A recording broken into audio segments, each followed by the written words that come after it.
Bismillahirrahmanirrahim. Assalamualaikum warahmatullahi wabarakatuh. Hai listener, apa kabar kalian semua? Kesempatan kali ini saya Firmansyah akan kembali nemenin kalian semua dalam program biografi. Nah, kurang lebih 20 menit sampai 30 menit ke depan saya bakal nemenin kalian semua dalam topik atau tema pembahasan tentang seorang dai yang sudah sangat terkenal baik di Indonesia maupun di mancanegara. Nah, pada kesempatan kali ini kita akan ngebahas mengenai Ustadz Abdul Somad atau yang biasa kita sapa dengan UAS. Nah, Ustadz Abdul Somad merupakan seorang pendakwah dan juga ulama yang sering menjelaskan kajian tentang agama Islam, khususnya terkait dengan ilmu hadis serta ilmu fikih. Dia juga dikenal berbagai kalangan masyarakat karena dakwah yang disampaikannya lugas serta mudah dicerna. Selain itu, sosok yang bergelar Datuk Sri Ulama Setiap Negara ini juga aktif membahas isu-isu nasionalisme dan berbagai masalah lainnya yang terjadi di tanah air.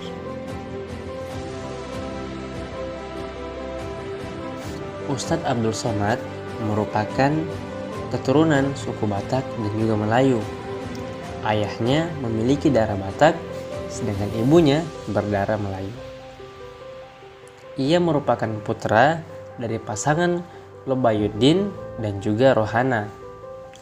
Garis keturunannya dari pihak ibu bersambung kepada Syekh Abdurrahman atau dijuluki Tuan Syekh Silau Laut. Nah, Tuan Syekh Silau Laut ini merupakan ulama sufi yang beraliran tarekat Syattariyah kelahiran Rau, Batubara.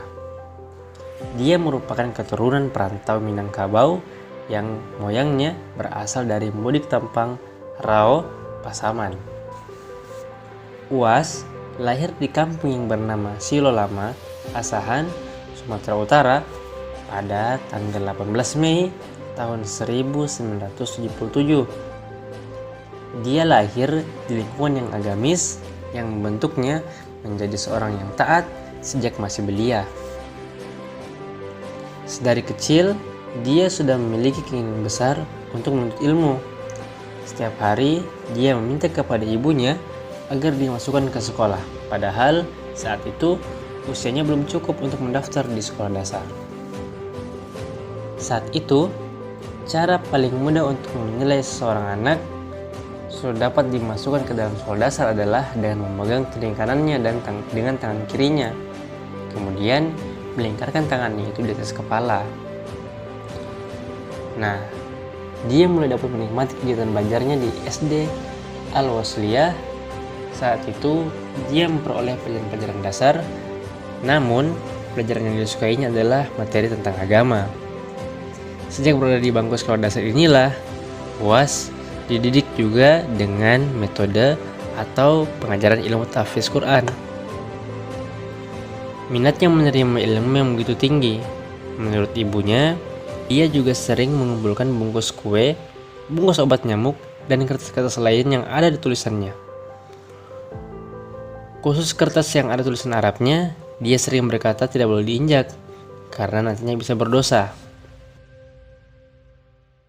Tamat dari SD Al-Wasliyah Medan pada tahun 1990, ia melanjutkan pendidikannya ke Madrasah Sanawiyah Mu'allim Al-Wasliyah yang juga berada di kota Medan. Setelah lulus pada tahun 1993, dia melanjutkan pendidikannya ke pesantren Darul Falah di Serdang, Sumatera Utara. Setelah lulus pada tahun 1993, dia melanjutkan pendidikannya ke pesantren Darul Arafah di Serdang, Sumatera Utara selama 1 tahun. Dia mengenal bahasa Arab lebih jauh di pesantren ini, terutama muhaddasah atau percakapan menggunakan bahasa Arab. Dikarenakan adanya aturan di pesantren yang mengharuskan menggunakan bahasa Arab dalam percakapan sehari-hari, UAS mau tidak mau harus menaatinya. Awalnya, dia memang merasa kesulitan karena sehari-hari menggunakan bahasa Melayu dan Indonesia. Namun, lama-kelamaan mulai beradaptasi menggunakan bahasa Arab di lingkungan pesantren.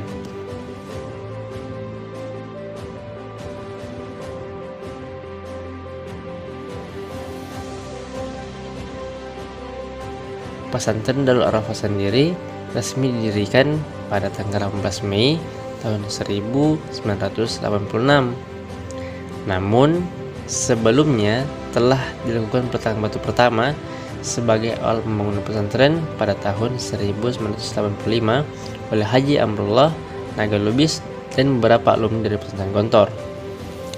Pesantren ini berjarak sekitar 25 km dari pusat kota Medan.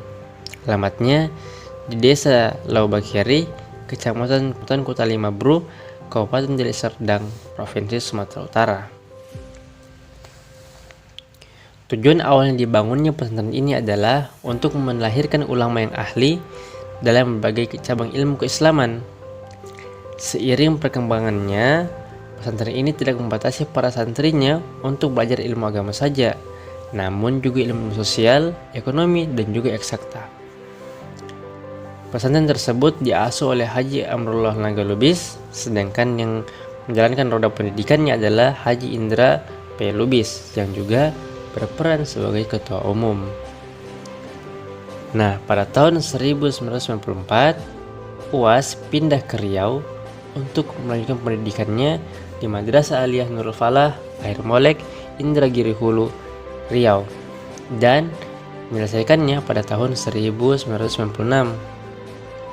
Tahun-tahun berikutnya, antara 1996 dan 1998, dia sempat berkuliah di UIN Sultan Syarif Kasim Riau. Nah, pada tahun 1998, ketika pemerintah Mesir membuka beasiswa kepada seseorang Indonesia untuk belajar di Universitas Al-Azhar, dia pun ikut mengikuti tes dan menjadi salah satu dari 100 orang yang berhak mendapatkan beasiswa.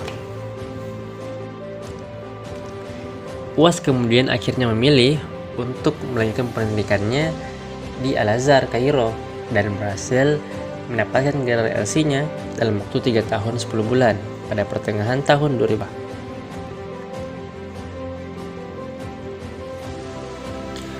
Adapun untuk pendidikan formal UAS, yang pertama yaitu SD Al-Wasliya Medan, Sumatera Utara, tamat tahun 1990.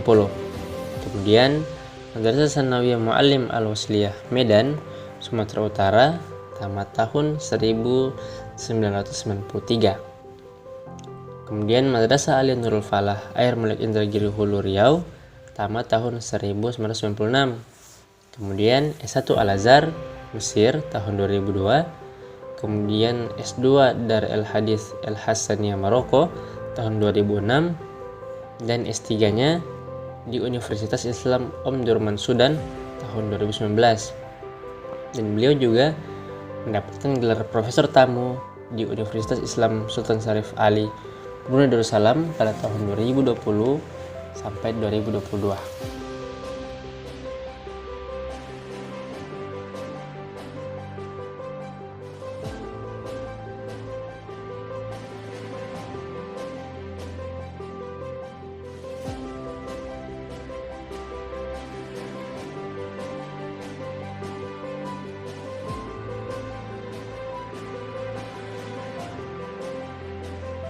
Selain aktif dalam dunia dakwah, UAS juga gemar menulis, terutama menulis tentang buku-buku keislaman.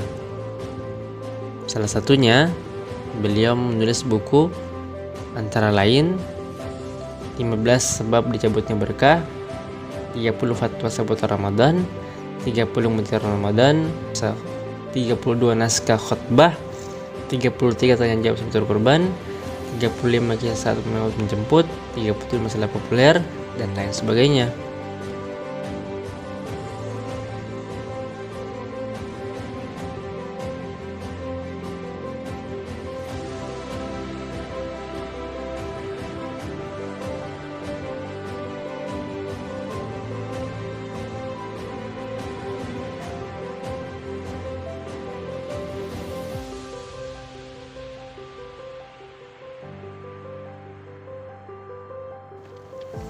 Sebagai seorang ulama yang memiliki latar belakang pendidikan Islam tradisional dan akses ke sumber kitab-kitab klasik, UAS mampu bertahan dan beradaptasi dengan kehadiran media baru. Dia dengan cepat memperoleh popularitas sebagai ulama berkat keterlibatannya dengan media baru. Seperti halnya ulama-ulama pada umumnya, dia juga sering menghadiri sejumlah undangan, mulai dari khutbah, acara pengeringatan Hari Besar Islam, diskusi keislaman, seminar, sampai acara tabligh akbar. Belakangan, pada akhir 2011-an, dia aktif mengunggah video ceramahnya ke YouTube, hingga menjadi ulama populer seperti saat ini.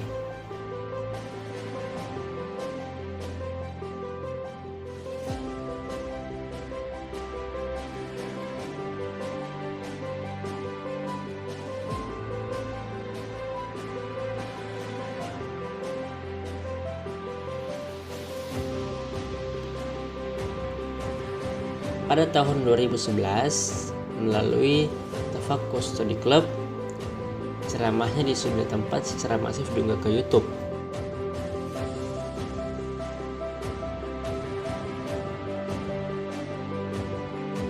Inilah yang menyebabkan ceramahnya di ruang luring dan daring tidak memiliki banyak perbedaan. Semua yang ditampilkannya di ruang daring adalah hasil pengambilan gambar dan video ceramahnya di ruang luring. Namun, yang menjadi perbedaan adalah media yang mengemasnya.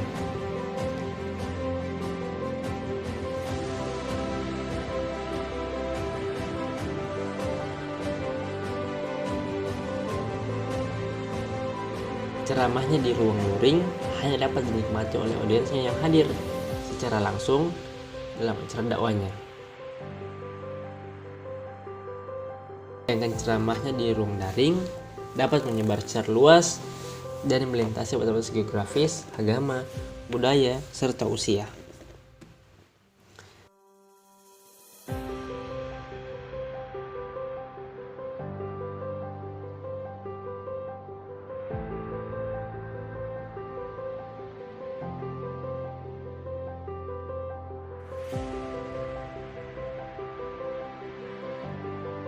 Berkat keterlibatannya di ruang luring maupun daring, ceramah UAS begitu populer di tengah masyarakat. Selain itu, popularitasnya sebagai ulama juga diperolehnya berkat perpaduan antara kultur tradisional dan juga selebriti yang mendapatkannya dari media baru.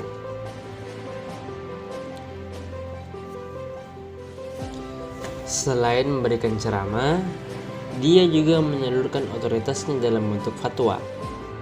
Dia sering menjawab berbagai persoalan agama, mulai dari masalah ibadah, hukum, muamalah, sampai dengan masalah-masalah populer lainnya. Fatwanya dikemas dalam program tanya jawab yang secara rutin dilakukan setelah dia menyampaikan materi ceramahnya di sejumlah tempat. Pertanyaan-pertanyaan dari para jemaahnya ditulis dalam lembar kertas yang kemudian akan dijawabnya dengan metode-metode yang berbeda. Dalam salah satu kasus, dia memposisikan diri sebagai seorang mufti atau pemberi fatwa mutlak. Namun, dalam kasus lainnya, ia juga memposisikan dirinya sebagai mufti yang bermazhab.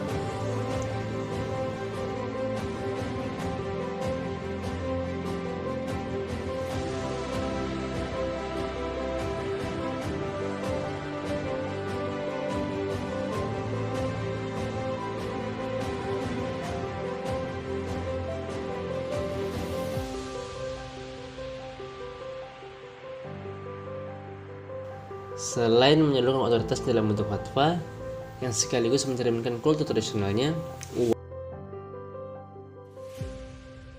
UAS juga memediasi karisma selebriti yang mendapatkannya dari media baru melalui seni dakwah, seperti mengatur gaya bahasa dan mimik wajahnya, humor, politik suara, gaya berpakaian selebriti Islam, serta memvisualisasikannya dalam bentuk dakwah YouTube-nya.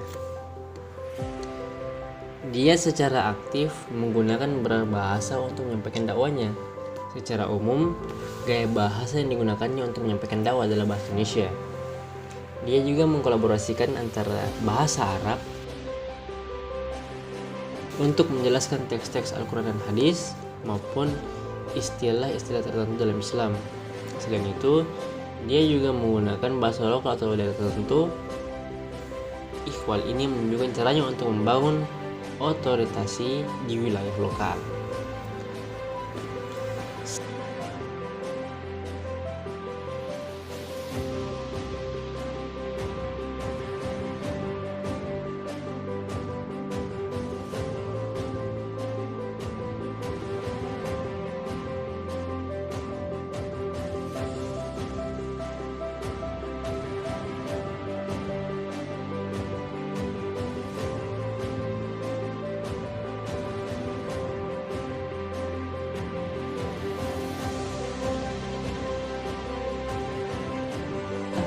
UAS juga memediasi karismanya melalui mimik wajah yang hidup. Dia sering menggunakan bahasa tubuhnya untuk menegaskan pesan dakwahnya. Adapun untuk memediasi karisma selebriti, dia menggunakan diksi humor dalam ceramahnya. Dia menyampaikan ide humornya dalam bentuk storytelling atau cerita dan juga pantun dakwah.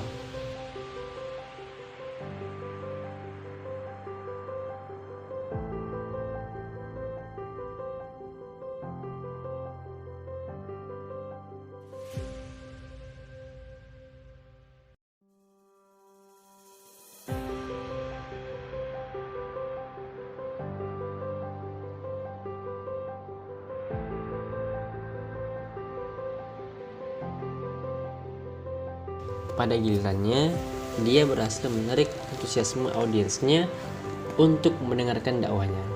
Selain itu, kualitas suara juga menjadi aspek penting bagi dirinya dalam memediasi karisma.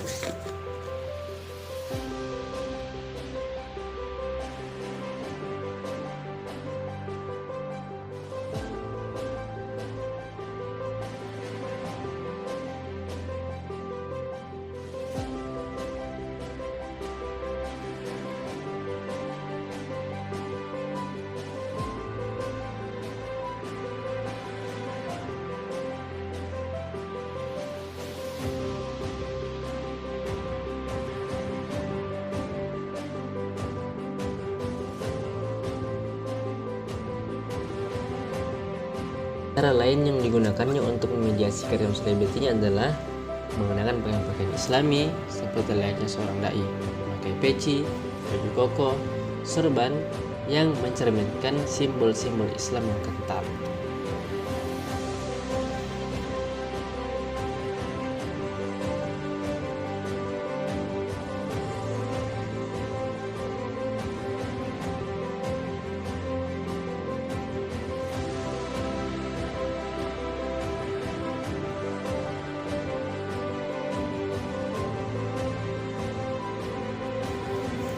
Motif pakaian selebriti Islam juga beragam.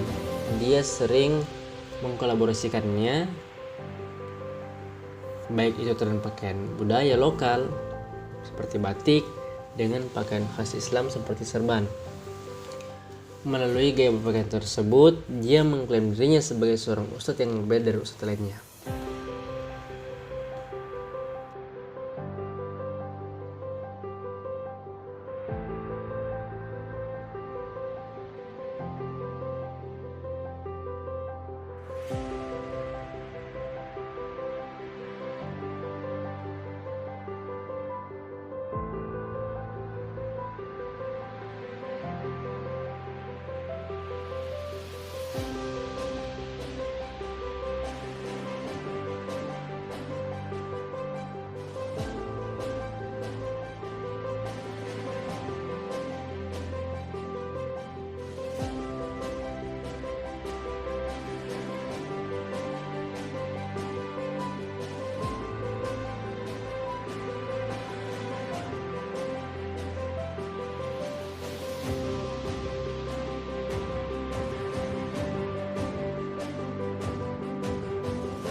Nah, itulah tadi biografi singkat mengenai Ustadz Abdul Somad. Semoga ada manfaatnya dan mari sama-sama kita doakan beliau agar tetap kuat dan istiqomah dalam mengemban amanah dakwah. Oke sobat, sekian dulu perjumpaan kita pada pertemuan kali ini. See you next time. Assalamualaikum warahmatullahi wabarakatuh.